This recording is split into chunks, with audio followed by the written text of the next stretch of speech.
Grâce à ce blanchiment par le tribunal arbitral du sport, le club anglais a pu échapper à l'interdiction de recrutement à laquelle il faisait face.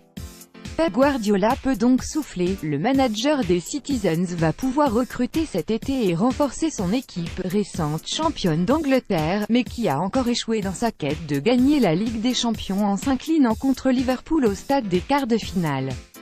La fameuse plainte avait été déposée par le club argentin de Vélez Sarsfield en 2016, lequel contestait le recrutement de Benjamin Garré, l'un de ses jeunes joueurs, par Manchester City. Garré avait été approché par le club des Eastlands alors qu'il n'avait que 15 ans, et son contrat avec City avait été signé alors qu'il n'en avait que 16. Une violation claire des règles internationales en matière de recrutement selon les arguments de Vélez. Ce qui a sauvé Manchester City d'abord devant la FIFA puis le tribunal arbitral du sport, c'est la détention par le jeune Garré d'un passeport italien et la législation européenne qui permet les transferts de joueurs mineurs au sein de l'UE.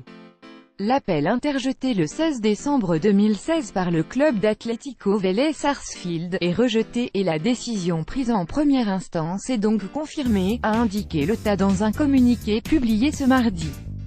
À l'instar de l'Atlético Madrid, du Real Madrid ou encore du FC Barcelone ces dernières saisons, Manchester City aurait pu être privé de recrutement lors des 2 prochains mercatos en cas de jugement défavorable par tribunal arbitral du sport. Ce qui aurait été bien dommage, sachant que City disposerait de 200 millions de livres à dépenser sur les sentiers du mercato cet été.